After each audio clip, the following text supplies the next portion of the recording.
certain cases how to take the what is to be taken as a full value of consideration. Okay, now the next point of discussion is, just a minute.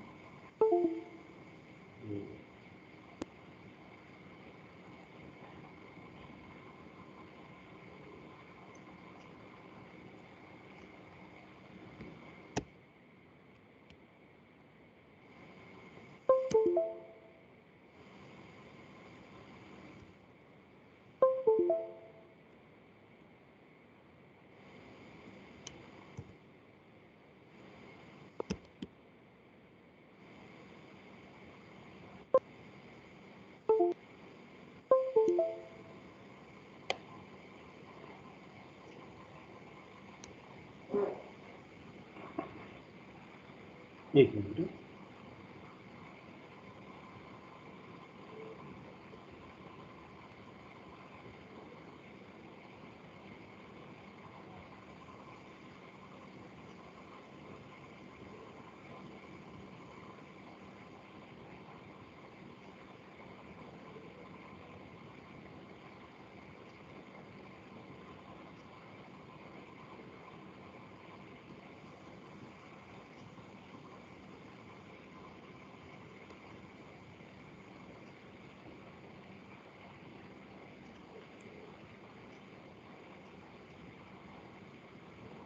Okay, so yesterday we have discuss कि भाई capital gain कैसे calculate करते हैं, long term capital gain कैसे compute करते हैं, short term capital gain कैसे compute करते हैं, how to use the indexation.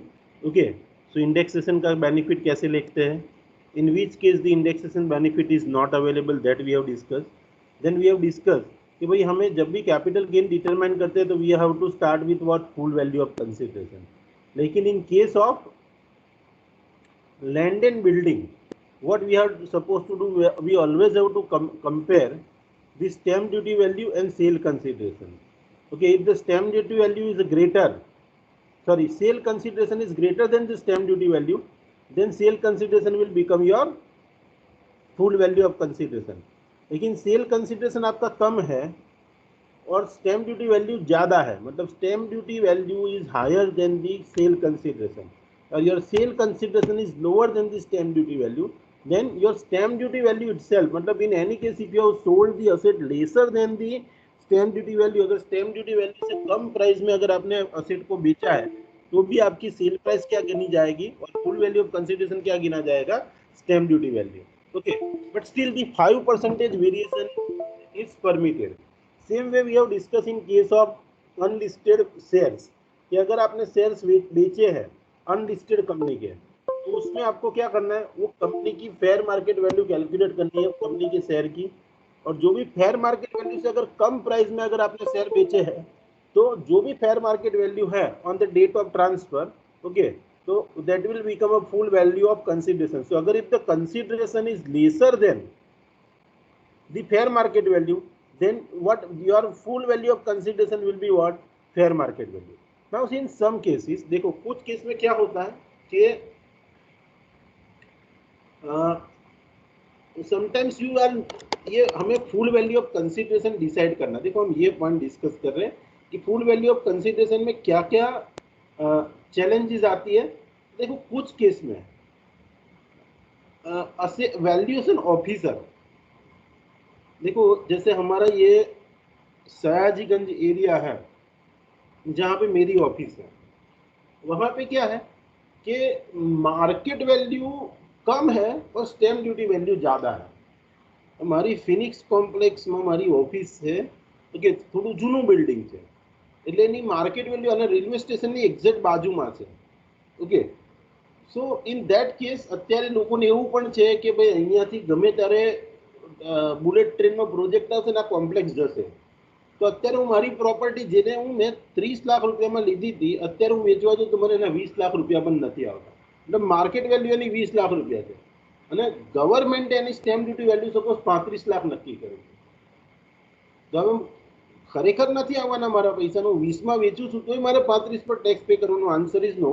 Suppose ऐसी सिचुएशन है कि अगर स्टैम्प ड्यूटी वैल्यू आपकी मार्केट वैल्यू से कम ही है तो वो केस के अंदर आप क्या कर सकते हो, वैल्यूएशन ऑफिसर को बुला सकते हो इनकम टैक्स डिपार्टमेंट से, and he will do the valuation. Okay, इसके लिए यहाँ पे वर्ड भी यूज हुआ है बीच का बंदर, मतलब स्टैम्प ड्यूटी वैल्यू भी मत लो और फुल वैल्यू ऑफ कंसिडरेशन आपको जो मिला है सेल कंसिडरेशन वो भी मत लो, लेकिन वैल्यूएशन ऑफिसर को बुला है तो वैल्यूएशन ऑफिसर जो डिटरमाइन करता है वो आपको लेना है। देखो क्या करते हैं, देखो कि अगर आपने वैल्यूएशन ऑफिसर को बुलाया ही नहीं, तो आपका सेल कंसिडरेशन 50 है, 50 रुपये समझ लो, और स्टैम्प ड्यूटी वैल्यू 45 है, तो ये तो आपको मैंने सिंपल बताया, अगर सेल कंसिडरेशन ज्यादा है और स्टैम्प ड्यूटी वैल्यू कम है तो what will be your full value of consideration, 50 rupees. जो हायर है वो, देखो सपोज यहाँ है सेल कंसिडरेशन 50 है लेकिन स्टैम्प ड्यूटी वैल्यू 75 है, तो 75 आपको fair value of full value of consideration क्या लेना है, 75। ओके, नाउ सी सपोज आपने, आपकी परिस्थिति ऐसी है कि आपकी प्रोडक्ट की और आप सॉरी आपका जो कैपिटल असेट है उसकी मार्केट वैल्यू में 50 ही उपज रहा है, लेकिन गवर्नमेंट ने उसकी 75 रुपीज वैल्यूएशन कर रखा है, मतलब स्टैम्प ड्यूटी वैल्यू 75 है। आपने वैल्यूएशन ऑफिसर को बोला और उसने वैल्यूएशन किया 85, तब ये फुल वैल्यू ऑफ कंसिडरेशन में आप तीन में से क्या लोगे, तो देखो अगर इससे ज्यादा वैल्यूएशन किया असेसिंग ऑफिसर ने, वैल्यूएशन ऑफिसर ने, तो आपको क्या करना है, जो भी स्टैम्प ड्यूटी, आपको ये दोनों को कंपेयर करना है, stamp duty value and valuation by the assessing, and which ever is lower that will become your full value of consideration, तो यहाँ 75 रहेगा।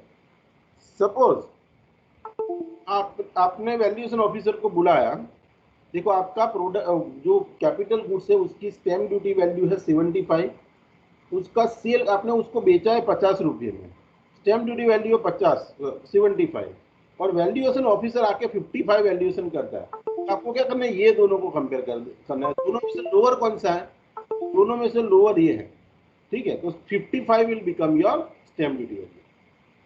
अभी आप देखो, अगर आपका सेल का 50 रुपए में असेट आपने बेची है, 75% इज स्टैम्प ड्यूटी वैल्यू, और वैल्यूएशन ऑफिसर को बताते हो और वो 45 वैल्यूएशन करता है, तो ये केस में आपको क्या करना है कि आपको स्टैम्प ड्यूटी, आपको तीनों को कंपेयर करना है। देखो तीनों को मैंने क्यों कंपेयर किया, क्योंकि यहाँ वैल्यूएशन ऑफिसर ने जो वैल्यूएशन किया वो मेरी सेल कंसिडरेशन से भी कम किया, तो सेल कंसिडरेशन मतलब तीनों को कम करना है, तीनों को कंपेयर करना है, लेकिन आपको क्या देखना है, देखो पहले आप ये देखो, यहाँ पे आपको यहाँ वैल्यूएशन ऑफिसर की जरूरत क्यों पड़ी कि भाई stamp duty value was 75 sorry और एक्चुअल सेल कंसिडरेशन इज 50, तो आपने असेसिंग वैल्यूएशन ऑफिसर को बोला और वैल्यूएशन ऑफिसर ने 45 किया, तो 45 किया, 45 will not be stamp full value of consideration, या फुल वैल्यू ऑफ, अगर आपने जो बेचा है उससे भी कम किया तो आपका full valuation value of consideration 50 तो आपको मिला ही है, आपने असेट बेची है तो आपका फुल वैल्यू ऑफ कंसिडरेशन 50 में बेची है तो 50 ही रहेगा। ओके, सपोज आपने 50 में बेची और फुल वैल्यू ऑफ कंसिडरेशन उसने सॉरी वैल्यूएशन ऑफिसर ने 55 वैल्यूएशन किया तो 55 आपको लेना,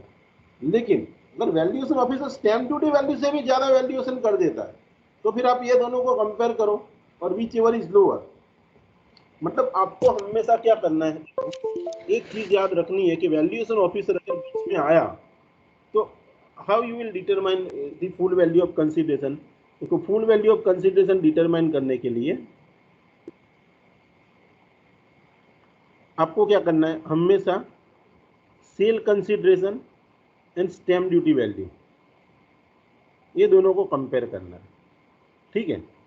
अगर सेल कंसिडरेशन हायर है, सपोज ये परिस्थिति है, तो आपका फुल वैल्यू ऑफ कंसिडरेशन क्या हो जाएगा, full value of consideration will be stamp duty value, मतलब stamp duty value will be your full value of consideration. कि सपोज 100 रुपये की असेट है और मतलब उसको आपको आपने बेचा है और उसकी स्टैम्प ड्यूटी वैल्यू 75 है, तो आपका फुल वैल्यू ऑफ कंसिडरेशन क्या गिना जाएगा, 100। सपोज ये परिस्थिति है कि आपका सेल कंसिडरेशन लेसर है और स्टैम्प ड्यूटी वैल्यू ज़्यादा है, सपोज ऐसी परिस्थिति कि ये 75 है और ये 100 है, तो आपको क्या करना है, ये 100 रुपीज, देखो स्टैम्प ड्यूटी वैल्यू से कम प्राइस में आपने बेचा है, तो ये केस के अंदर आपका 100 रुपीज ही क्या गिना जाएगा, फुल वैल्यू ऑफ कंसिडरेशन। लेकिन आपको ऐसा लग रहा है कि यार ये 100 जो पे फुल वैल्यू ऑफ कंसिडरेशन है, लेकिन मेरी प्रोडक्ट की स्टैम्प ड्यूटी वैल्यू भी बहुत कम है, मेरी जो कैपिटल गुड्स है उसकी स्टैम्प ड्यूटी वैल्यू भी बहुत, सॉरी मार्केट वैल्यू भी बहुत कम है। मैं वैल्यूएशन ऑफिसर को बुलाता हूँ और वैल्यूएशन ऑफिसर को बोलता हूँ कि भाई तू वैल्यूएशन कर। अगर वैल्यूएशन ऑफिसर को वैल्यूएशन के लिए अगर आप बुलाते हो और वैल्यूएशन ऑफिसर सपोज आता है, तो वैल्यूएशन अगर स्टैम्प ड्यूटी वैल्यू से ज्यादा करता है, आपने उसको क्यों बुलाया कि भाई स्टैम्प ड्यूटी वैल्यू करता ओછું વેલ્યુએશન કરે અને એને વધારે કર્યું છે, તો પછી તમારી સ્ટેમ્પ ડ્યુટી વેલ્યુ મતલબ પહેલા આ બેને કમ્પેર કરશો, આ બેમાંથી જે વધારે છે એ લેવાનું, ઠીક છે, પહેલા આ બેને કમ્પેર કરો, બેમાંથી જે વધારે છે એ લો અને પછી આ બેને કમ્પેર કરો અને આ બેમાંથી જે ઓછું છે એને લો। તો આ બેમાંથી આપણે શું કર્યું, 75 લીધા, હવે આ બેમાં કમ્પેર કરે તો આ બેમાંથી ઓછું કયું છે 75। સેમ રૂલ અહીંયા એપ્લિકેશન થશે, તો આ બેને કમ્પેર કર્યા, આ બેમાંથી વધારે કયું છે 75 લઈ લીધું, હવે આ બેને કમ્પેર કર્યું, બેમાંથી ઓછું કયું છે 55, તો આ લઈ લીધું। હવે આ બેને કમ્પેર કર્યા તો આ બેમાંથી વધારે કયું છે તો કે 75, ઓકે, તો 75 આપણે લઈ લઈએ, પણ આ કેસમાં 75 લીધું, હવે આ બેમાંથી ઓછું આપણે કયું છે તો કે 45, પણ આપણે 45 લેતા પહેલા આપણે એક વખત એ જોઈ લઈશું કે મેં અસેટ તો 50 લાખમાં વેચી છે, તો હું 50 થી ઓછી મતલબ વેચી છે મને 50 મળે જ છે, એટલે કોઈ પણ સંજોગોમાં તમારું જે ફૂલ વેલ્યુએશન ઓફ કન્સિડરેશન છે એ એકચ્યુઅલ સેલ કન્સિડરેશનથી તો ઓછું ના જ હોય। સપોઝ આ બેને કમ્પેર કરો ને, ભલે આ ઓછું છે, ગવર્મેન્ટે વેલ્યુએશન 45 કર્યું, પણ તમે અસેટ 50માં વેચી છે ને, તો ત્યારે તમારું ફૂલ વેલ્યુ ઓફ કન્સિડરેશન કેટલી લેવાની છે, 50 જ લેવાની છે। સમજાયું આ table? All of you understood this? Okay, need to restart this, just a minute।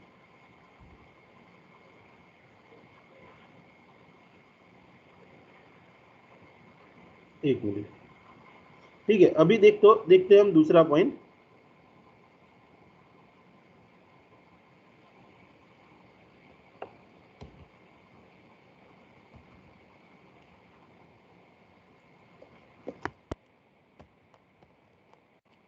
Just a minute,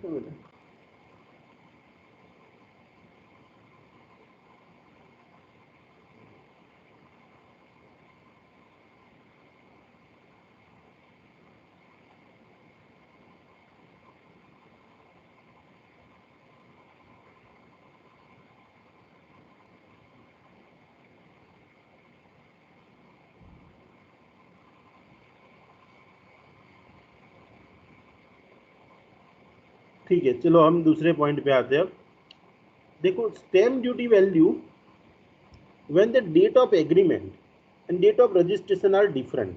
देखो अगर आप किसी को कोई आपकी लैंड एंड बिल्डिंग बेचने जाते हो, ठीक है, अगर if you are selling the land and building to someone and जिस दिन आप एग्रीमेंट करते हो बेचने के लिए, वो डेट और जिस दिन आप बेचने के बाद उसका रजिस्ट्रेशन कराते हो, आपको पता है लैंड एंड बिल्डिंग में आप बेचते हो तो उसका हम दस्तावेज करवाने सिटी सर्वे की ऑफिस में जाके रजिस्ट्रेशन करवाते हैं। तो अगर वो डेट ऑफ रजिस्ट्रेशन और जिस दिन आप बेचते हो डेट ऑफ एग्रीमेंट दोनों डिफरेंट है, तो क्वेश्चन ये होगा कि मैं मेरा फुल वैल्यू ऑफ कंसिडरेशन क्या लूंगा।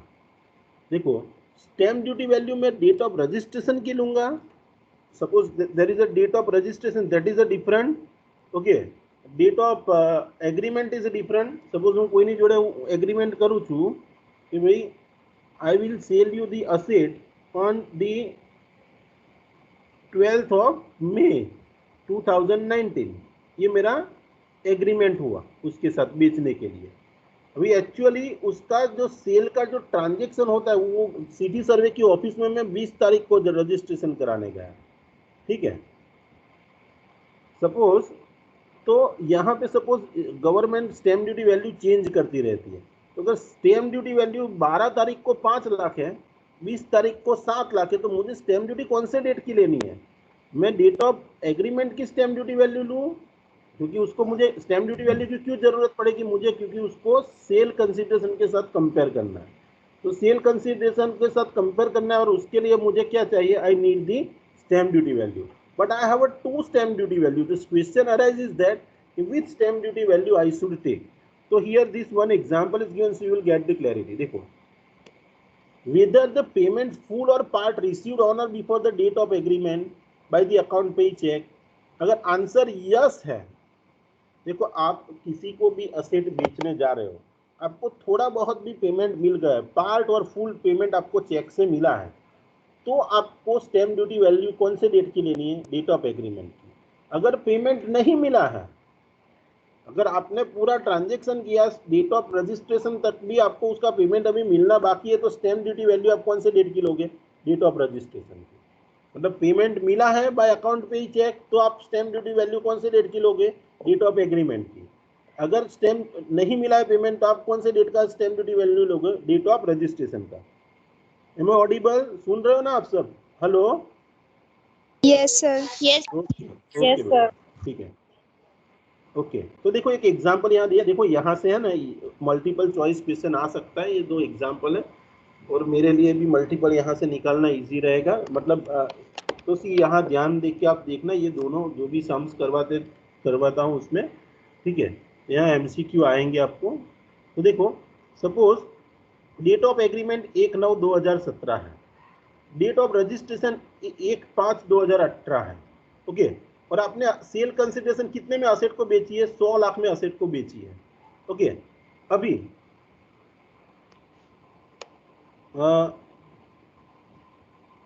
Stamp duty value on the date of agreement was 110 और stamp duty value on the date of registration is 210।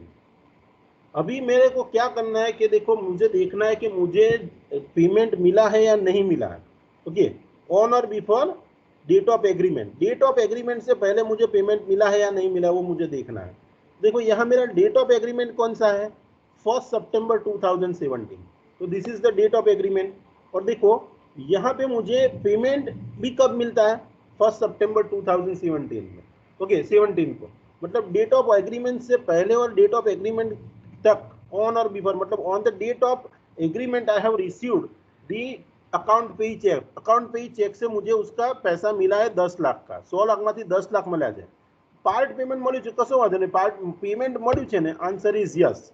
तो पेमेंट आपको मिला है, तो पेमेंट मिला है तो आपको कौन सी डेट लेनी है? Stamp duty value on the date of agreement. तो आपको दो डेट दी है, on the date of registration and on the date of agreement. तो मुझे ये डेट ऑफ रजिस्ट्रेशन वाली डेट भूल जाऊंगा, मैं क्या दूंगा? I will compare. देखो अभी मेरा stamp duty value on the date of agreement मुझे लेना है, क्योंकि मुझे कंसिडरेशन मिल गया है। यहाँ मेरा आंसर यस है कि डेट ऑफ एग्रीमेंट तक मुझे पैसा मिल गया है, 10 मतलब पार्ट पेमेंट हो गया है। तो मैं क्या करूंगा? स्टैम्प ड्यूटी वैल्यू को कंपेयर करूंगा किसके साथ? मेरे सेल कंसिडरेशन के साथ। तो सेल कंसिडरेशन कितना है? 100, और स्टैम्प ड्यूटी वैल्यू कितनी? 120। तो अगर स्टैम्प ड्यूटी वैल्यू और डेट ऑफ सेल कंसिडरेशन दोनों को कंपेयर करते हैं, दोनों में से जो हायर है that will be your full value of consideration। मतलब यहाँ पे आपका full value of consideration आप कितना लोगे? 120। भले आपने उसको 100 में बेचा है, लेकिन स्टैम्प ड्यूटी वैल्यू से कम है आपका सेल कंसिडरेशन, तो stamp duty value will become what? Your full value of consideration. और कौन से डेट की स्टैम्प ड्यूटी वैल्यू लोगे? On the date of agreement. क्यों डेट ऑफ एग्रीमेंट की आप लोगे? The logic is that you have received the payment on or before date of on or before the date of agreement. और वो payment कैसे मिला हुआ होना चाहिए? चेक से। आपको चेक से ही पेमेंट मिला है, अकाउंट पे चेक से, यस। अभी आप दूसरा ट्रांजेक्शन देखते हैं, देखो 1/9/2017 is the date of agreement, date of registration is the 1/5/2018, okay. Date of registration 1/5/2018 है, और डेट ऑफ एग्रीमेंट 1/9/2017 है। अभी देखो आप असेट कितने में बेचते हो? 100 लाख में बेचते हो। अभी date of registration stamp duty on the date of agreement is 120 and stamp duty on the date of registration is 210। और देखो अभी मुझे देखना है कौन से डेट की मैं स्टैम्प ड्यूटी लूंगा। तो मुझे देखना है पेमेंट मुझे अकाउंट पे ही चेक से पहले मुझे डेट ऑफ रजिस्ट्रेशन से पहले मिला है। तो देखो यहाँ मुझे एक कौन सी डेट को पेमेंट मिलता है? 1/9/2017 से। लेकिन पेमेंट कैसे मिला? यहाँ पे कैश में मिला। तो कैश में पेमेंट मिला है। मैंने आपको क्या बोला है? आपको stamp duty value on the date of agreement कब लेनी है? If you received the money, part payment or full payment आपको डेट ऑफ एग्रीमेंट से पहले मिला हुआ होना चाहिए। यहाँ डेट ऑफ एग्रीमेंट से के दिन आपको पेमेंट मिला, लेकिन पेमेंट कैसे मिला है? कैश से मिला। तो आप डेट ऑफ रजिस्ट्रेशन की स्टैम्प ड्यूटी वैल्यू नहीं लोगे, आप डेट ऑफ एग्रीमेंट की स्टैम्प ड्यूटी वैल्यू नहीं लोगे, आप स्टैम्प ड्यूटी वैल्यू ये वाली लोगे। क्यों? क्योंकि पेमेंट अकाउंट पे चेक से नहीं मिला। तो यहाँ मैं डेट ऑफ रजिस्ट्रेशन की वैल्यू लूंगा। अभी इसको मैं कंपेयर करूंगा मेरे सेल कंसिडरेशन से, तो दोनों में से ज्यादा कौन सा है? देखो 100 लाख में असेट बेची, लेकिन उसका stamp duty value on the date of registration. क्यों डेट ऑफ रजिस्ट्रेशन का लिया? क्योंकि मुझे डेट ऑफ एग्रीमेंट से पहले चेक से पेमेंट नहीं मिला, इसीलिए डेट ऑफ रजिस्ट्रेशन के दिन जो वैल्यू है स्टैम्प ड्यूटी वैल्यू वो और सेल कंसिडरेशन दोनों को कंपेयर करना है, और दोनों में से हायर कौन सा है? 210। तो 210 will be my full value of consideration. Now the next point is, देखो आपका डेट ऑफ एग्रीमेंट, मतलब किसी के साथ एग्रीमेंट करते हो सेल के लिए, तो वो एग्रीमेंट आपका है 1 मई 2018, और डेट ऑफ रजिस्ट्रेशन आप कब कराते हो? असेट बेचने के बाद जो सिटी सर्वे के ऑफिस में आप रजिस्ट्रेशन के लिए जाते हो वो है 31 मार्च 2019। तो कौन से डेट की स्टैम्प ड्यूटी वैल्यू लोगे? तो आपको मैंने बताया है, अगर पेमेंट आपको डेट ऑफ एग्रीमेंट से पहले मिला है, डेट ऑफ एग्रीमेंट के दिन मिल गया, तो आपको stamp duty value date of agreement की लेनी है। Otherwise you have to take the stamp duty value on the date of registration. यहाँ क्या बोला है? Full amount is received on the date of registration. देखो अभी डेट ऑफ रजिस्ट्रेशन कौन सा है? 31 मार्च 2019, मतलब डेट ऑफ एग्रीमेंट के बाद ही आपको पूरा पैसा मिला। तो डेट ऑफ एग्रीमेंट को आपको कोई रुपया नहीं मिला था, पूरा पैसा आपको डेट ऑफ रजिस्ट्रेशन को मिला। मतलब मैं स्टैम्प ड्यूटी वैल्यू ये दोनों में से कौन सी लूंगा? आई विल, देखो पेमेंट नहीं मिला है तो stamp duty value on the date of registration हम लेंगे। तो stamp duty value on the date of registration is how much? 210। अभी 210 को मैं कंपेयर करूंगा मेरे सेल कंसिडरेशन से, दोनों में से हायर कितना है? 210। So 210 will become what? It will become my the full value of consideration. So this will become my full value of consideration. So ये मेरी full value of consideration हम लेंगे। Okay. Now see, there is a next point कि just a minute है, एक minute.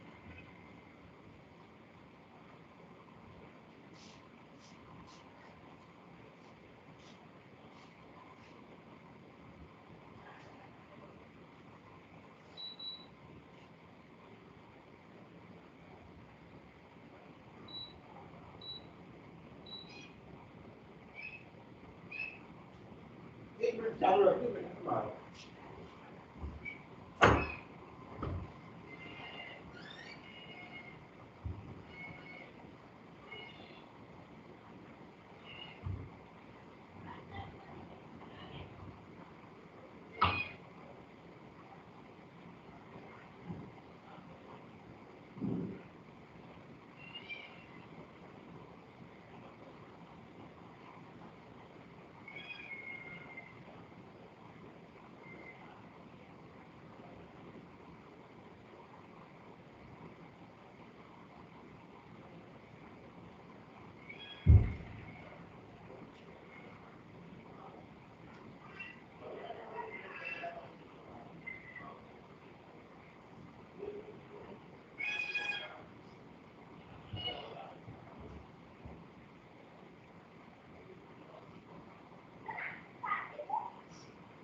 ચાલુ લેક્ચરમાં પાણી હા હા અમે કરાવ્યું એવું બીજા રૂમમાં કરાવ્યું, દાદાના રૂમમાં કરાવ્યું. Yes. So see, we were discussing this point. So I hope that you all have understood this point. Now we will going to discuss the next point, that capital gain in case of deemed sale. Okay. मतलब देखो कुछ cell ऐसे होते हैं कि जो actual sale नहीं होते, लेकिन वो सेल होने के बाद सेल होने जैसा ही है। ओके, सेल होने जैसा ही है, तो वो केस में आपको फुल वैल्यू ऑफ कंसिडरेशन क्या लेना है, कारण कि एक्चुअल सेल्स तो थयो ज नहीं। तो ये केस में आप फुल वैल्यू ऑफ कंसिडरेशन कैसे लोगे? So there are 4 situation of deem sale. देखो डीम सेल की 4 सिचुएशन है। ओके, तो ये चारों सिचुएशन में आप how you will calculate the full value of consideration. For example से सपोज डीम्ड सेल, अगर आपके पास कोई कैपिटल असेट है, वो कैपिटल असेट आपने इंश्योरेंस उसका करवा रखा है, अभी वो असेट डिस्ट्रक्ट हो जाती है, पूरी कैपिटल असेट डिस्ट्रॉय हो गई, लेकिन आपका इंश्योरेंस जो आपने ले रखा था, सपोज 5 लाख रुपया નું કોઈ ઘર હતું, આગમાં આખું ઘર સળગી ગયું, ઓકે, तो वो पूरा घर जल गया, आपका पूरा बिल्डिंग जल गया, तो आपको इंश्योरेंस से कुछ पैसा मिला, ठीक है।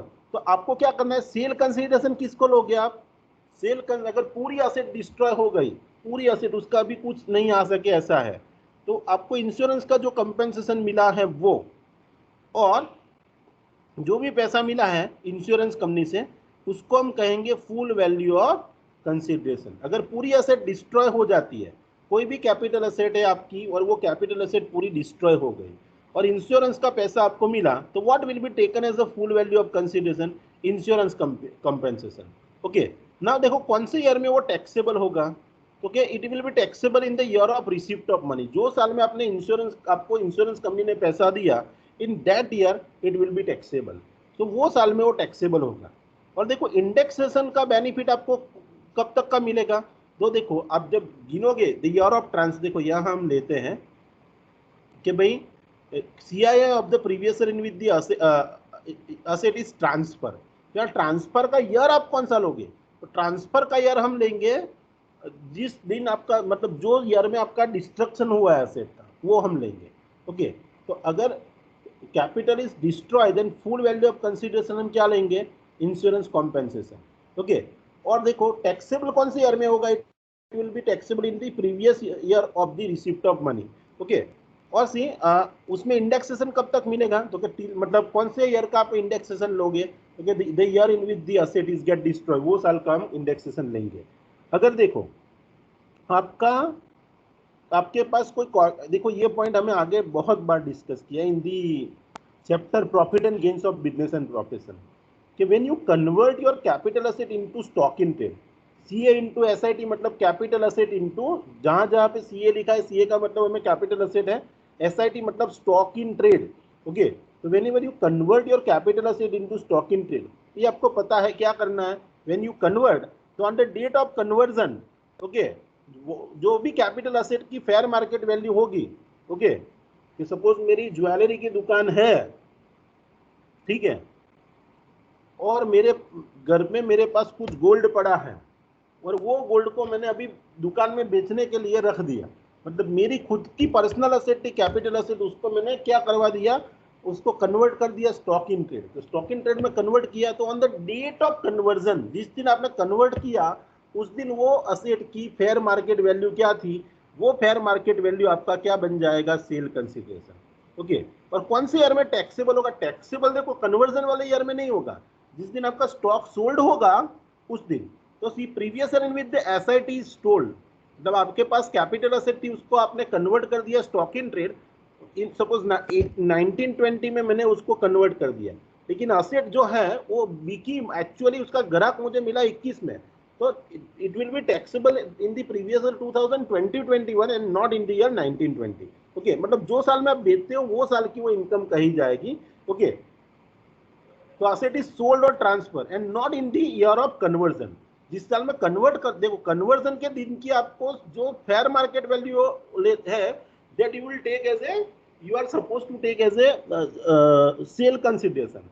बट सी टैक्स, वो टैक्सेबल कब होगा, तो taxable will be in the year in which the asset is actually get transfer to the customer. Okay, और देखो आपको इंडेक्सेशन, अगर लॉन्ग टर्म कैपिटल असेट है तो इंडेक्सेशन कौन से साल का लोगे, तो the year till the date of the conversion of capital asset into stock in trade, मतलब हमें ईयर ऑफ ट्रांसफर यहाँ जब लेते हैं ये फॉर्मूला में, तो यहाँ जो ईयर ऑफ ट्रांसफर हम कौन सा लेंगे, जिस ईयर में आपने कन्वर्जन किया वो ईयर का आप कॉस्ट ऑफ इन्फ्लेशन इंडेक्स लेके आप कन्वर्जन करोगे। Okay, now suppose there is a capital contribution.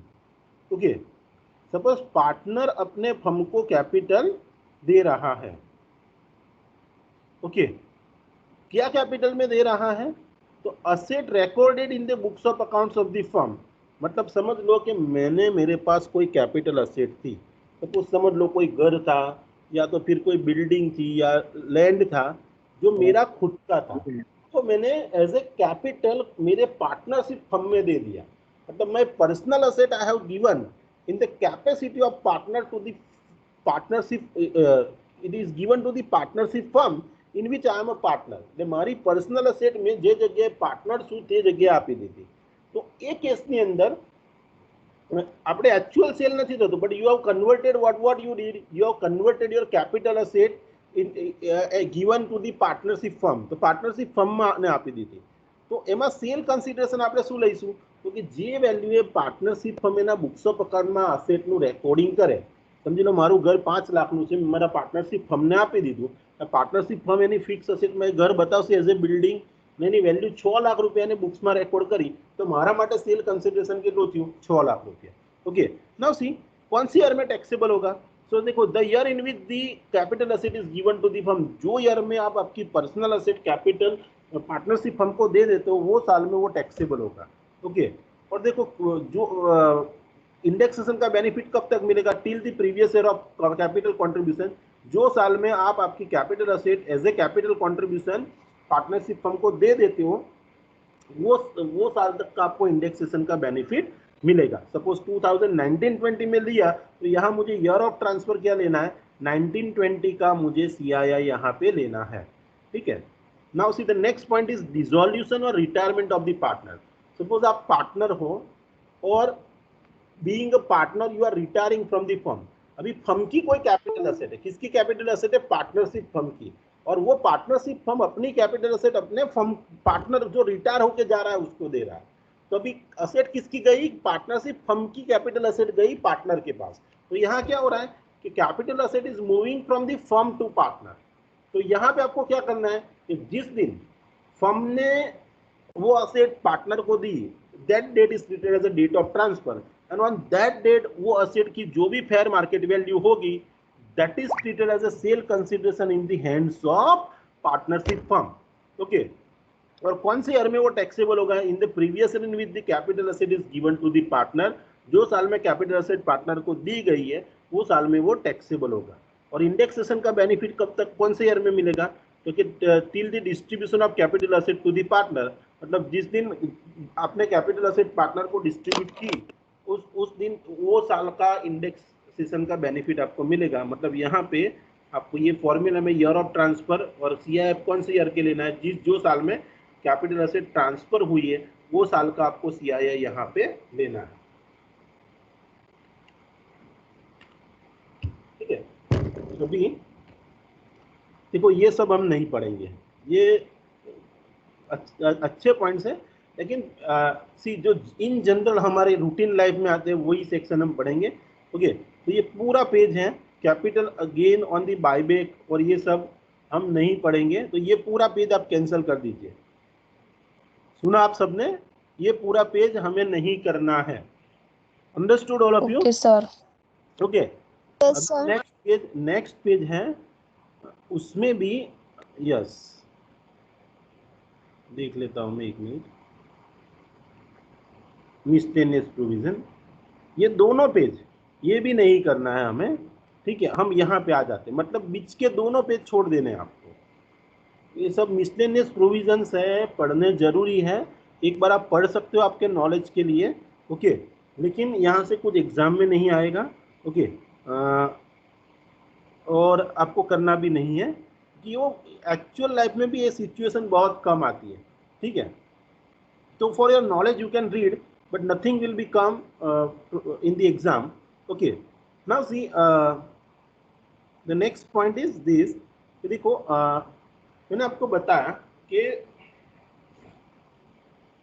आपको जब भी कॉस्ट ऑफ एक्विजिशन हम कैलकुलेट करते हैं, देखो जैसे ही मैं कैपिटल गेन यहाँ पे कैलकुलेट कर रहा हूँ, तो मैं फुल वैल्यू ऑफ कंसिडरेशन लूँगा. फुल वैल्यू ऑफ कंसिडरेशन में से मैं एक्सपेंसेस ऑफ ट्रांसफर लेस करूँगा, तो मुझे मिलेगा net sale consideration. Net sale consideration में मैं कॉस्ट ऑफ एक्विजिशन, मतलब ये असेट मैंने कितने रुपए में परचेज की थी वो मैं यहाँ से लेस करूँगा. सपोज 50,000 में मैं असेट बेच रहा हूँ, ट्रांसफर के एक्सपेंस 5,000 रुपया हुआ, तो मेरा नेट कंसिडरेशन कितना आया? 45,000. अभी ये असेट मैंने 25,000 में परचेज की थी. 25,000 is what? It is the cost of acquisition that I will deduct. Okay, और उसका सपोज कॉस्ट ऑफ इंप्रूवमेंट दूसरा 5,000, तो वो लेस करूंगा. तो मतलब 45,000 में से मैं दूसरा 30,000 निकाल देता हूँ, तो बाकी बचा 15,000, तो 15,000 मेरा कैपिटल गेन होगा. So this is the way in which you can calculate the capital gain. Now see, so you know it very well that as and when we compute the capital gain, we are supposed to deduct the cost of acquisition from the sale consideration.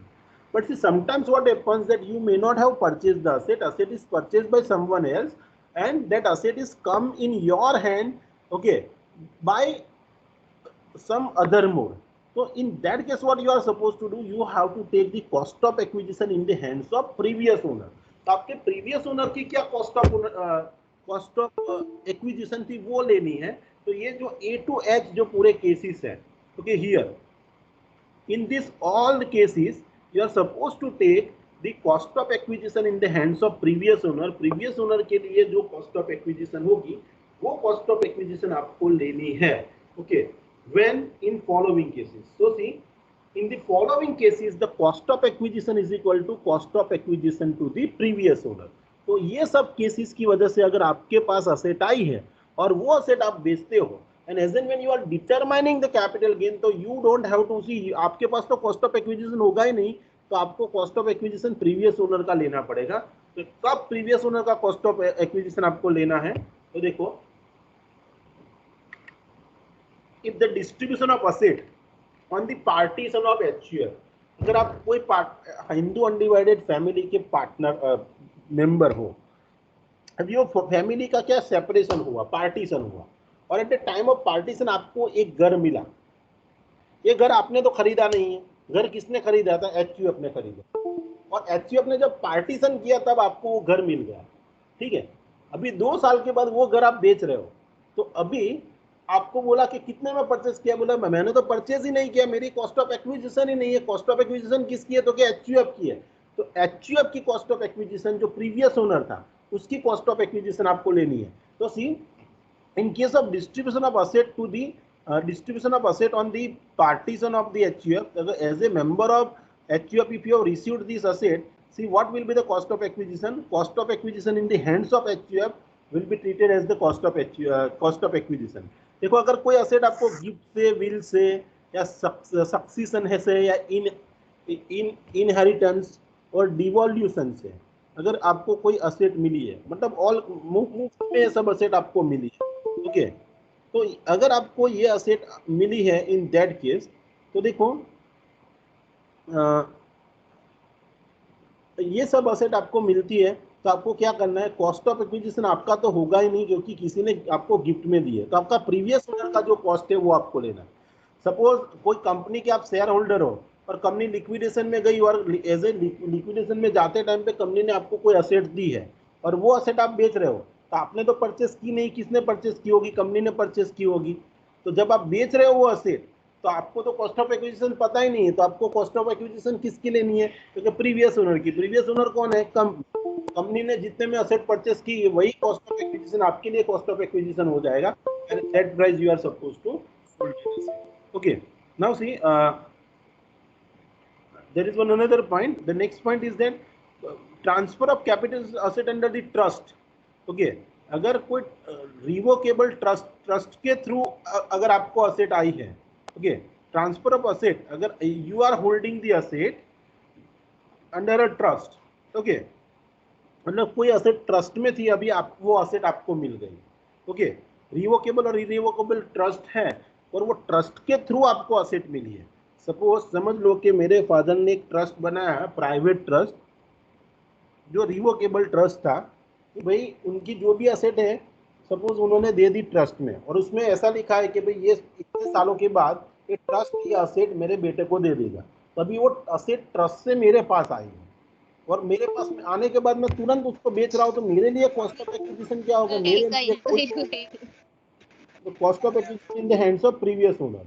Okay, तो trust के लिए जो cost of acquisition होगा वही मेरा cost of acquisition होगा.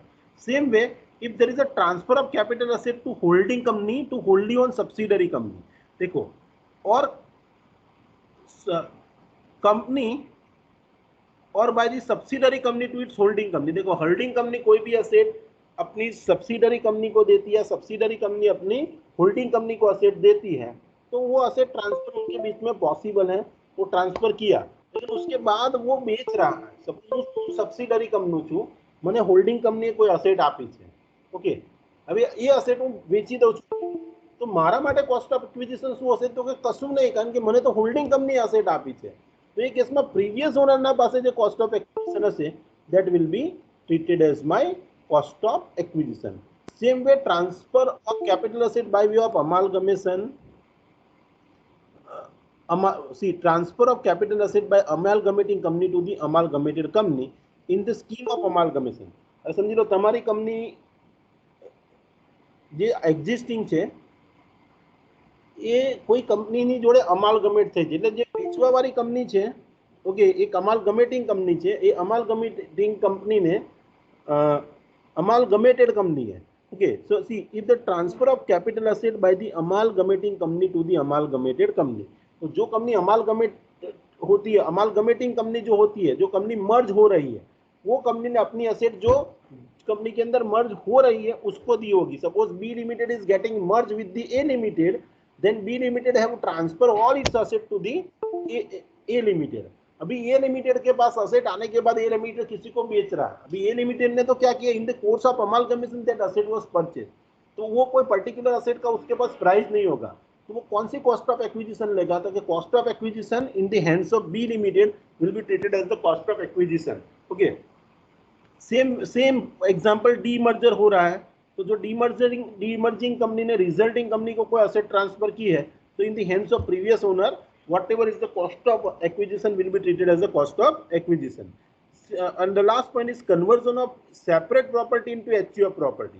Okay, suppose कोई individual अपनी प्रॉपर्टी है वो HUF को दे रहा है और फिर HUF वो असेट किसी को बेच रहा है, तो HUF के लिए कॉस्ट ऑफ एक्विजिशन क्या होगा, क्योंकि प्रीवियस ओनर ने जो जितने में उसको बाय की होगी that will be the cost of acquisition. Okay, now see the another point is capital gain on the distribution of asset in a kind by the company to its shareholders on the liquidation. देखो company जब liquidation में जाती है, ठीक है, तो company के पास क्या होता है कि जितनी भी असेट लास्ट में बचती है वो असेट अपने शेयर होल्डर के बीच में डिस्ट्रीब्यूट कर देती है.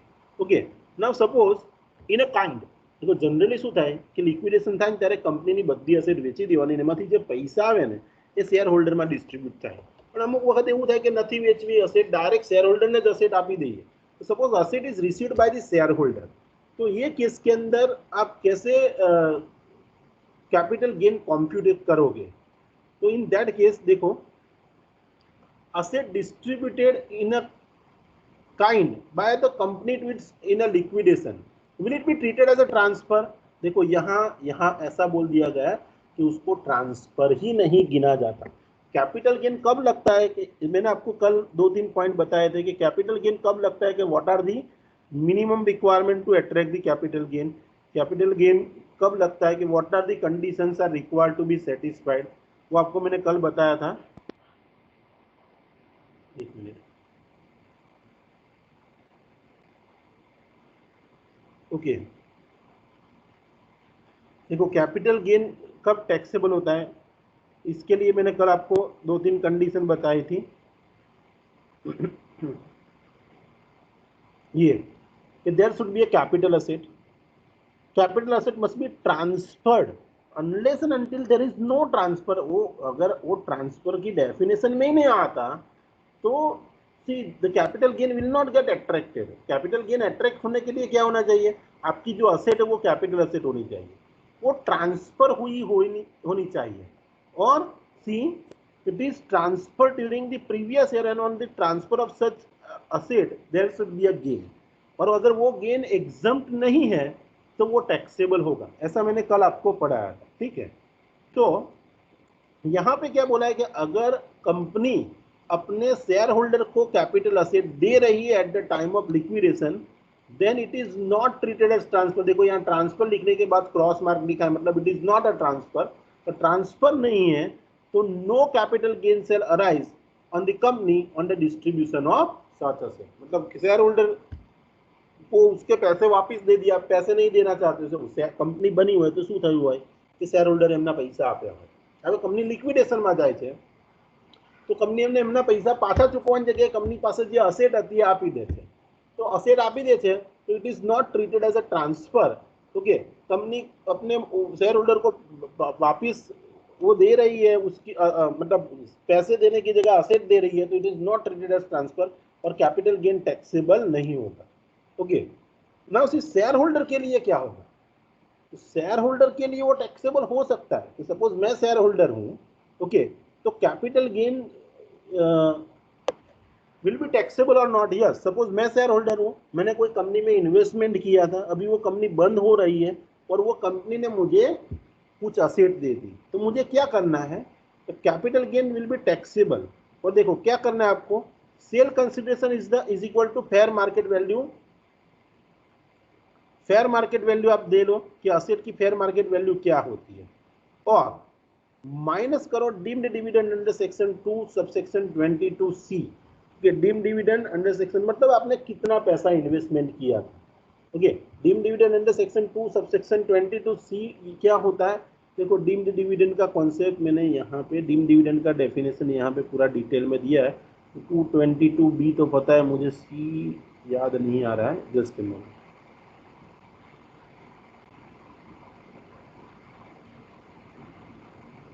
देखो ये हरा deem dividend to distribution of accumulated profit at the time of liquidation। okay, so distribution of the profit after the liquidation, it is not a dividend and it is a repayment of capital। okay, मतलब देखो आपने कितना पैसा capital के form में company में invest किया था और वो पैसा आपको लेना है, that is called the repayment of the capital. Okay, तो ये दोनों के बीच का डिफरेंस समझी लो कि તમે કંપનીમાં 50,000 રૂપિયા ઇન્વેસ્ટ કર્યા હતા। યુ મે હેવ સપોઝ તમે કંપનીમાં 50,000 રૂપિયા ઇન્વેસ્ટ કર્યા હતા, હવે કંપની બંધ થાય છે તો કંપનીએ તમને પાછા કેટલા આપવાના થાય, 50,000 રૂપિયા। પણ કંપનીએ તમને 50,000 ના આપવાની જગ્યાએ એક બિલ્ડિંગ આપી દીધી, તો આ બિલ્ડિંગની વેલ્યુ છે 70,000। તમારે કંપની પાસેથી પાછા કેટલા લેવાના હતા, 50, પણ કંપનીએ તમને આપ્યા 70,000 રૂપિયાનું એક ઘર આપી દીધું, તો આ બે વચ્ચેનો ડિફરન્સ જે છે 20,000, it is a capital gain and it will be taxable in the hands of share holder. तो शेयर होल्डर के लिए टैक्सेबल होगा, मतलब आपको जो भी रीपेमेंट का कैपिटल का लेना था वो अमाउंट और जो असेट आपको मिली है, सपोज कंपनी ने कंपनी के क्लोजर के टाइम पे आपको क्या दिया, आपका कैपिटल का पैसा वापस दे दिया होता उतना ही, तो there is no capital gain. लेकिन आपको असेट दी तो असेट की फेयर मार्केट वैल्यू ढूंढो और आपको कितने पैसे वापस लेने थे वो देखो, और ये दोनों का बीच का जो डिफरेंस है that is a capital gain and it will be taxable. Now see when the capital asset is received in a kind, okay, when the capital gain on transfer of the asset received in a kind by the shareholder, अगर share holder ये asset किसी को बेच रहा है, अगर समझी लो શું થયું, मैं કંપનીમાં શેરમાં ઇન્વેસ્ટમેન્ટ કરું છું, હવે કંપની બંધ થઈ જાય છે તો કંપની મને શેરના પૈસા આપવાની જગ્યાએ કોઈ અસેટ આપ્યું, હવે એ અસેટ હું કોઈને થર્ડ પાર્ટીને વેચી રહ્યો છું, તો શું થશે, તો see when the asset received in a kind by the shareholder is transferred at a later stage, then capital gain will arise। और वो कैपिटल गेन कैसे कैलकुलेट करोगे, तो आप उसकी क्या कॉस्ट ऑफ एक्विजिशन क्या लोगे, तो cost of acquisition is a fair market value on the date of distribution by the company, मतलब जिस दिन आपको फेयर मिला उस दिन की फेयर मार्केट वैल्यू क्या थी वो आप ले लो, ठीक है। और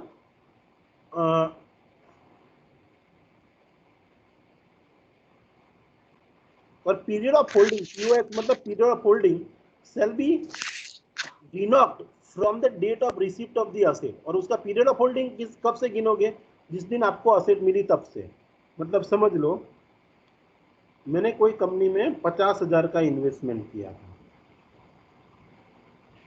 कंपनी ने मुझे 50,000 वापस नहीं दिए, कंपनी बंद हो गई, लेकिन उसकी जगह पे सपोज एक मशीन दे दिया या तो फिर कोई असेट दे दी, ये असेट की as on date market value 70,000 है। सपोज ये मैंने इन्वेस्टमेंट किया था 1998 में, ये 2019 में मुझे ये असेट मिली, तो यहाँ पे तो मुझे मिली, तो देखो यहाँ पे मैंने 50 इन्वेस्ट किया था, मुझे 70 मिला, तो ये दोनों के बीच का जो डिफरेंस है 20,000, तो this is the capital gain, तो ये मेरे लिए ये साल में टैक्सेबल होगा। अब ये 70,000 का जो ये मशीन मेरे को मिला था, जो भी प्रॉपर्टी मिली थी, मैं यहाँ 90,000 में बेच रहा हूँ, तो 90,000 में बेच रहा हूँ तो क्या होगा, देखो આ બેના વચ્ચેનો જે ડિફરન્સ છે એના વર્ષનો તો કેપિટલ ગેઇન તમે અહીંયાથી ટેક્સ ભરી દીધો, હવે તમને અસેટ કેટલામાં પડી હતી 70 માં, કારણ કે 50 ના 70 થયા, ઉપરના 20 પર તમે ટેક્સ ભરી દીધો. હવે તમે 70 ની અસેટ 90 માં વેચો છો, तो હવે તમારી कॉस्ट ऑफ एक्विजिशन કોને लेसो कि fair market value on the date of receipt. तो अभी आपका इन्वेस्टमेंट का अमाउंट नहीं लेना है, यहाँ आपको फेयर मार्केट वैल्यू लेनी है. तो on the date of distribution what was the fair market value 70,000 and for how many rupees you are selling 90 rupees. so the difference 20,000 will be taxable in your hand. હવે તમે કહો sir period of holding ક્યાંથી ગણવાનો? Period જે દિવસ તમને asset મળી ત્યાંથી તમે સેલ કરો છો તે. એવું નહીં જોવાનું કે ભાઈ 1998 માં ઇન્વેસ્ટમેન્ટ કર્યું હતું તો 1998 થી અત્યારનું ગણવું. નો, ત્યારે તમને અસેટ મળી હતી તે દિવસથી લઈને જ્યારે તમે સોલ્ડ કરો છો આ વચ્ચેનો પીરિયડ છે તેને તમે પીરિયડ ઓફ હોલ્ડિંગ કહીશું. એના બેઝ પર તમે ડિસાઇડ કરશો whether the asset is a long term और शॉर्ट टर्म. ठीक है, तो ये हमने देखा. देखो capital gain is always charge when there is a transaction of transfer. जब तक असेट ट्रांसफर नहीं हुई है तब तक कैपिटल गेन नहीं लगेगा. ओके, तो देखो देर आर सर्टेन ट्रांजेक्शन, कुछ ट्रांजेक्शन ऐसे हैं जो कैपिटल गेन में जिसको ट्रांसफर नहीं कहा गया. तो transactions are not regarded as transfer under the capital gain. तो देर आर सर्टेन ट्रांजेक्शन जिसको हम ट्रांसफर नहीं गिनते. Okay, there are certain transaction which are not treated as a transfer, इसको हम ट्रांसफर नहीं गिनते और ट्रांसफर नहीं है तो कैपिटल गेन नहीं. देखो अगर दो सिचुएशन है, सिचुएशन नंबर 1 कि असेट सेम रहती है लेकिन ओनर चेंज हो जाता है, और सिचुएशन नंबर 2 ओनर सेम रहता है लेकिन असेट चेंज हो जाती है. तो ये दोनों के केस में देखो there are 2 tables are given here. Category A that is asset is remain same and what is get change, owner is get change. यहाँ क्या हो रहा है, owner is remain same but asset is get change, asset change हो जाती है. फिर इसको हम ट्रांसफर गिनेंगे या नहीं गिनेंगे, तो we will not consider it as a transfer. Okay, तो सी यहाँ पे आपको क्या करना है कि आपका जो अगर यही ये जो पॉइंट ऊपर आपको बताया वही है कि अगर मैं असेट लेता हूं फिर उसको ट्रांसफर नहीं कहा गया तो कैपिटल गेन नहीं लगेगा. ओके, पर कैपिटल गेन तो लगेगा ही नहीं. उसके बाद जो जो जो मेरे से असेट लेके जाता है अगर वो असेट सोल्ड करता है किसी को. ओके, तो देखो एक सिंपल सा ऐसे बताने से अच्छा है कि मैं आपको एग्जांपल दूं. सपोज ए ने बी को ट्रांसफर किया. ओके, अभी ये जो बी को ट्रांसफर कर रहा है ये एग्जम्प्टेड कैटेगरी में, मतलब ये ट्रांसफर नहीं है ऐसी कैटेगरी में फॉलो होता है. तो ये केस में क्या करना है, देखो ये ट्रांसफर नहीं है मतलब ये इसको जब असेट देगा इसको ट्रांसफर ही नहीं कहा जाता. तो ट्रांसफर नहीं कहा जाता तो ये ट्रांजेक्शन पर कैपिटल गेन लगेगा. Answer is no, this is no transfer, no capital gain is arise. Suppose my father has given the house to me in a gift, तो ये ट्रांसफर नहीं है तो वो मेरे लिए यहाँ पे मेरे कैपिटल गेन नहीं लगेगा. ठीक है, लेकिन अभी मैं किसी को बेच रहा हूँ सी को. ठीक है, तो यहाँ पे मुझे कैसे घर मिला था, तो 0 रुपीज में घर मिला. तो मुझे 0 मेरी कॉस्ट, और सपोज एक घर में बेच रहा हूँ किसी को 20 लाख में, तो what will be my cost of acquisition. तो यहाँ मेरी तो कोई कॉस्ट ऑफ एक्विजिशन है नहीं है, तो मुझे क्या करना है, मेरे फादर की जो कॉस्ट ऑफ एक्विजिशन, सपोज उन्होंने 5 लाख में घर खरीदा था तो 5 लाख मेरे को कॉस्ट ऑफ एक्विजिशन लेना. हाँ, इंडेक्सेशन एप्लीकेबल है तो इंडेक्सेशन भी मुझे अप्लाई करके देखना है और उसके बाद I need to capital gain. तो अंडरस्टूड, ये ट्रांसफर नहीं है. ओके, तो कौन कौन से ट्रांजेक्शन को ट्रांसफर नहीं गिना जाता, तो दिस आर द ट्रांजेक्शन. देखो जब distribution on partition of HUF, अगर एचयूएफ अपने मेंबर्स को पार्टीशन के टाइम पे कोई असेट देती है तो एचयूएफ के लिए वो असेट ट्रांसफर नहीं कही जाएगी. मतलब HUF is not liable to pay the capital gain tax. Okay, अभी जो बायर है उसके लिए कॉस्ट ऑफ एक्विजिशन क्या गिनी जाएगी, क्योंकि cost to the previous owner. और जब उसका पीरियड ऑफ होल्डिंग गिनना है तो कब कैलकुलेट करना है, पीरियड ऑफ होल्डिंग में आपको जो प्रीवियस ओनर ने जब एसेट एक्वायर की थी तब से लेके आप सेल कर रहे हो वो पूरा पीरियड ऑफ होल्डिंग आपको कंसीडर करना है.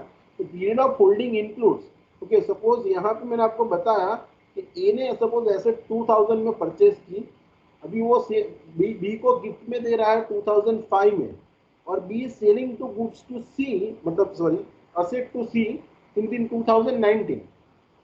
તો what will be the period of holding? આપણે શોર્ટ ટર્મ કે લોંગ ટર્મ માટે પીરિયડ ઓફ હોલ્ડિંગ ગણીએ તો કયો ગણીશું? જ્યારથી એ એસેટ પરચેસ કરી છે ત્યારથી લઈને सी સુધી પહોંચે છે ત્યાં સુધીનો આખો પીરિયડ में આપણે पीरियड ऑफ होल्डिंग गणीશું. ये तो ऐसे कौन कौन से केस है, देखो यहाँ पूरा टेबल है दिखा है. फिर distribution of by way of gift पर इरिवोकेबल ट्रस्ट, मतलब आप कोई ट्रस्ट बना के किसी को असेट दे रहे हो या गिफ्ट से या विल से किसी को असेट देते हो, तो that is not treated as a transfer, उसको हम ट्रांसफर नहीं गिनेंगे. Okay, same way transfer by HC मतलब holding company to its wholly owned subsidiary, या तो फिर holding, next point you can see here, wholly owned subsidiary to Indian holding company. Okay, मतलब subsidiary holding को बेचती है, होल्डिंग सब्सिडरी को बेचती है, तो this transactions are not treated as a transfer. Okay, तो यहाँ हम टैक्स प्लानिंग भी कर सकते हैं. किसी को सपोज कोई कंपनी दूसरी कंपनी को असेट बेचना चाहती है और उस पर बहुत सारा GST sorry capital gain tax लगने वाला है, तो ऐसा करो जो बायर है उसमें आप थोड़ा बहुत इन्वेस्टमेंट 1-2 साल के लिए कर दो, उसको सब्सिडरी बना दो और फिर उसको असेट बेचो, फिर आपको जो भी मिला कैपिटल गेन पे टैक्स नहीं लगेगा. क्यों? तो holding company has transfer the asset to its subsidiary company. Okay, then later on you withdraw your investment, आपने जो भी इन्वेस्टमेंट किया था वो आप विथड्रॉ कर लो. तो क्या है कि होल्डिंग सब्सिडरी और देखो ये अमालगमेशन मर्जर, आप सोच रहे हो कि अमालगमेशन मर्जर कोई क्यों करेगा? अमालगमेशन और मर्जर लोग इसीलिए करते हैं कैपिटल गेन टैक्स ना भरना पड़े. सपोज मुझे मेरी बहुत सारी असेट किसी को बेच देनी है, अगर मैं बेचता हूं तो क्या होगा? असेट सपोज મારી આખી કંપની છે ને બધી અસેટ મારે બી લિમિટેડ ને વેચી દેવી છે, હું વેચીને એની પાસેથી બી લિમિટેડ પાસેથી પૈસા લઈ લઉં, તો શું થશે? જેટલી પણ અસેટ વેચીશ એના પર જો કોસ્ટ ઓફ એક્વિઝિશન અને જે પ્રાઇસ ચાર્જ કરું છું તેનો ડિફરન્સ છે, this is the capital gain. On the capital gain I have to pay the tax. और मुझे टैक्स नहीं पे करना है तो मैं क्या करूंगा? उसको बोलूंगा हम अमालगमेशन कर देते हैं, I will be amalgamating company and will merge in your company. तो ये अमालगमेशन हुआ तो उसको ट्रांसफर नहीं गिनते, और ट्रांसफर नहीं गिनते तो उस पर टैक्स नहीं लगेगा. देखो अमालगमेशन और मर्जर होते हैं ना, उसके पीछे 99% केसेस में लॉजिक यही होता है कि अमालगमेटिंग कंपनी ना जो एक्यूमुलेटेड लॉसेस છે ને એ જે अमालगमेटेड कंपनी છે એને મળે. मतलब जो setup and carry forward, suppose यहाँ कोई कंपनी अमालगमेट हो रही है दूसरी कंपनी में और ये कंपनी के पास 50 करोड़ के एक्यूमुलेटेड लॉसेस है, तो ये लॉसेस के साथ वो कंपनी मर्ज होगी ना, तो वो नई कंपनी को वो लॉसेस का बेनिफिट मिलेगा कि जूनो ट्रांसफर થયેલો 50 લાખનો લોસ મળી જાય, એટલે मतलब આ વર્ષે હું ધંધો કરીશ એના પર 50 લાખ પ્રોફિટ થશે તો મારે એના પર ટેક્સ નહીં પે કરવો પડે. There are few amalgamation take place for the setup of losses and there are certain amalgamation take place to avoid the capital gain tax. Okay, तो amalgamation થવા પાછળના બીજા બધા બહુ લોજિક છે કે to gain the synergy, like suppose ये हमारा ये WhatsApp is purchased by the Facebook, तो ये क्या कंपटीशन कम करने के लिए अमालगमेशन हुआ. लेकिन बाकी सब इंडिया के अंदर के जो अमालगमेशन होते हैं वो अमालगमेशन मर्जर क्यों होते हैं? कि कैपिटल गेन का टैक्स बचाने के लिए या तो फिर सेटअप करने के लॉसेस को. तो अमालगमेशन मर्जर होता है, या तो फिर देखो आप आपकी कंपनी से ये यूनिट अलग करके आप रिजल्टिंग कंपनी बनाते हो जिसको हम कहते हैं डीमर्जर. तो डीमर्जर के केस में भी suppose A limited is split into 2 unit, C limited and D limited, sorry A limited में से एक अलग हिस्सा निकाल के आप दूसरा बी लिमिटेड बनाते हो. ओके, ए लिमिटेड अपना तो अब ए लिमिटेड रहता ही, लेकिन उसका एक थोड़ा पोर्शन आप निकाल के उससे बी लिमिटेड बनाते हो, दैट इज कॉल्ड डीमर्जर. और डीमर्जर के केस में भी क्या होता है, उसको ट्रांसफर नहीं किया जाता. अगर ट्रांसफर नहीं है तो कैपिटल गेन भी नहीं लगेगा. और ये केस में आपको क्या करना है, जब आपके पास असेट आने के बाद थर्ड पार्टी को बेचते हो तो आपका जो प्रीवियस ओनर है उसकी कॉस्ट ऑफ एक्विजिशन आपकी कॉस्ट ऑफ एक्विजिशन होगी, और प्रीवियस ओनर का जो पीरियड ऑफ होल्डिंग होगा वो पीरियड ऑफ होल्डिंग आपका भी पीरियड ऑफ होल्डिंग गिनते टाइम पे कंसीडर करना है. नाउ सी दूसरी सिचुएशन, देखो ये दूसरी सिचुएशन में 5 सिचुएशन में ऐसा बोला है कि ओनर तो सेम रहता है लेकिन वो असेट है उसका फॉर्म चेंज हो जाता है, तो उसको ट्रांसफर गिनेंगे. Answer is no. ओके, देखो suppose transfer by way of conversion of bonds or debenture into share, એટલે તમે પરચેસ શું કર્યું હતું તો કે બોન્ડ પરચેસ કર્યા હતા. હવે કંપનીએ શું કર્યું તો કે બોન્ડને ઇક્વિટી શેરમાં કન્વર્ટ કરી દીધા. तो will it be treated as transfer? Answer is no. उसको ट्रांसफर, आपने कोई कंपनी से डिबेंचर परचेस किए और it was a convertible debenture, now the bonds are converted into equity shares, so will it be treated as transfer? It is not treated as a transfer. Okay, suppose allotment of shares to the shareholder of amalgamated company in lieu of shares held in the amalgamating company. Suppose आप अमालगमेटिंग company के share holder हो, मैं B limited का share holder था और मेरे पास B limited के 10,000 share थे. अभी B limited is get merge into A limited, तो ए लिमिटेड क्या करेगा, मेरे पास से बी लिमिटेड के सभी शेयर ले लेगा और उसकी जगह पे ए लिमिटेड अपने शेयर दे देगा. यहाँ तो बी लिमिटेड रही જ નથી, તો જે બી લિમિટેડનો જેટલા શેર હોલ્ડર છે બધા કોણ બની જશે, એ લિમિટેડના શેર હોલ્ડર. તો બી લિમિટેડના શેરના બદલામાં મને એ લિમિટેડના શેર મળે, will it be treated as transfer? Answer is no, it is not transfer. Now see, transfer of unit of mutual fund in consolidating scheme in consideration of allotment of unit in the consolidated scheme of mutual fund. So mutual fund कंपनियां होती है, consolidation scheme निकालती है. Suppose अलग अलग mutual fund के units आपने bye कर रखे हैं और वो म्यूचुअल फंड कंपनी ने कंसोलिडेशन स्कीम निकाली कि अगर आपके पास इतने सारे यूनिट है उसके बदले में आपको नया एक यूनिट दे दिया जाए, तो यूनिट के बदले में आपको यूनिट मिलता है, तो will it be treated as transfer? Answer is no. Same way, transfer of share from the shareholder of company in consideration in LLP. Okay, मतलब देखो, transfer of share from the shareholder of the company in consideration of the share in a LLP. Okay, अगर क्या होता है कि कोई LLP का conversion करते हो, किस में, suppose LLP is converted into company और company is converted into LLP, conversion होता है.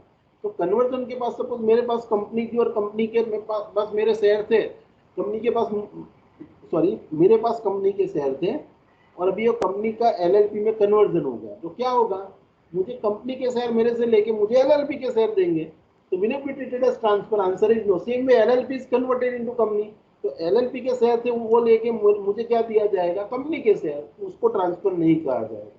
और सेम वे रेफरेंस शेयर्स को इक्विटी शेयर में कन्वर्ट करते हो, तो that is also not treated as transfer.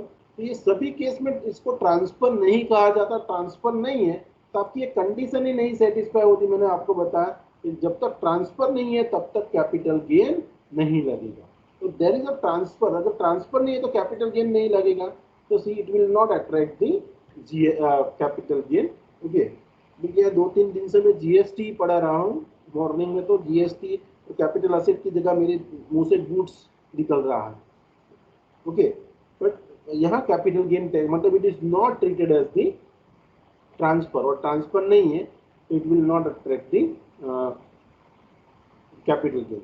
देखो यहाँ पे आपका पीरियड ऑफ होल्डिंग कैसे कैलकुलेट करोगे, कॉस्ट ऑफ एक्विजिशन आपकी जो ओरिजिनल, सपोज मैंने बॉन्ड्स परचेज किए थे 5,000 में, ठीक है, अभी उसके बदले में मुझे शेयर मिले, तो मेरी कॉस्ट ऑफ एक्विजिशन क्या रहेगी, आपकी ओरिजिनल असेट जो ओल्ड असेट है उसकी जो कॉस्ट ऑफ एक्विजिशन है वही आपकी कॉस्ट ऑफ एक्विजिशन रहेगी. और पीरियड ऑफ होल्डिंग कैलकुलेट कैसे करोगे, तो जे दिवसे मैं बॉन्ड परचेज કર્યા તે દિવસથી હું શેર વેચું ત્યાં સુધીનો આખો પીરિયડ મારો પીરિયડ ઓફ હોલ્ડિંગ કહેવાશે. ઓકે, नाउ सी, ये हमें नहीं देखना है. ओके, ये भी हमें नहीं देखना है, पूरा पेज नहीं देखना है. Now we have to do this only one page and another page is the rate of taxes. तो ये दोनों बहुत इंपॉर्टेंट है. ये 2 पेजेस हमें देखने हैं. One, that is the various exemption, ये कौन कौन से केस में कैपिटल गेन टैक्सेबल नहीं होगा, और ओके कैपिटल गेन में से कब एग्जम्पशन मिलेगा. तो ये सेक्शंस हमें डिस्कस करने हैं. Section 54, 54B, 54D, 54EC, 54EE, 54F, 54F, इतने सेक्शंस हमें डिस्कस करने हैं. ओके, और लास्ट में कैपिटल गेन कौन से रेट से टैक्सेबल होता है. तो ये 2 पॉइंट्स हमें डिस्कस करने हैं, but it requires still 1 to 1.5 hour discussion. So I'm not starting the new point today. Okay, we'll discuss this point, these deductions, sorry, exemptions from the capital gain, and the rates at which the capital gain is taxable by tomorrow. tomorrow again देखो काले पण सांजे 6:30 वागे હું lecture લઈશ. કે સવારે message ના કરશો કે સર લિંક મોકલો, હું રોજ આવું કહું છું કે કાલે લઈશ આટલા વાગે, પણ તોય સવારે અમુક તો મેસેજ આવે કે સર લિંક નથી આવી, સર આજે લેક્ચર છે, આજે આપણું લેક્ચર હવે કાલે સાંજે 6:30 જશે, બરાબર? તો કાલે સાંજે 6:30 થી 8 આપણે આ પૂરું કરી દઈશું. ઓકે, ને કાલે આવતીકાલે તમારો 100% સિલેબસ પૂરો થઈ જશે 15 તારીખે. તો તમારી એક્ઝામ ક્યારથી ચાલુ થાય છે? 25.